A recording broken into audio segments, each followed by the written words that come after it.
Hey folks, so this is prickly lettuce. I've done videos on it in the past.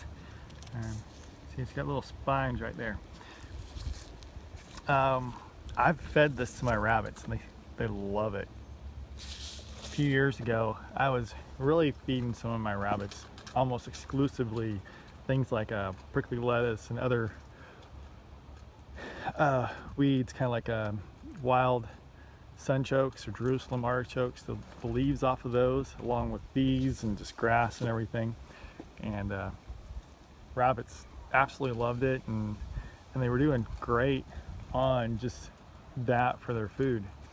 Probably didn't get the best growth on the kits as you would want for meat production, but you know, there's no cost to that, so you're slower growth with no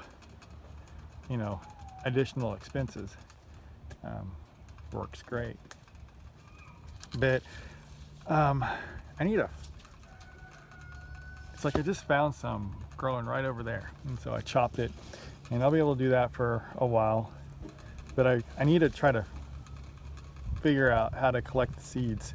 The thing about weeds, it's like these, our neighbors that we used to have, they had a whole bunch of horses, and when they moved, their half-acre horse pasture was just covered in the prickly lettuce and some other weeds, and I mean, it was just all over the place. And that's how I was feeding my rabbits, because that house is set abandoned for a number of years.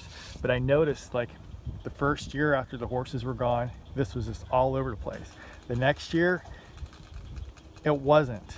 It was harder to find. I could still find it in patches, even in patches around our property, but I'd really like to get the seeds to these and try to propagate them and have like a dedicated bed or something that I can have this stuff growing, because it just works great for feeding your rabbits. And I mean, we can eat it too, but I don't know about these little spiky things. It doesn't seem to bother the rabbits at all. It doesn't really hurt for me to push up against it, but I mean, if you really needed some lettuce and didn't want to run to the store and you had a whole bunch of this outside, go for it. So I just wanted to share that, and see you again later.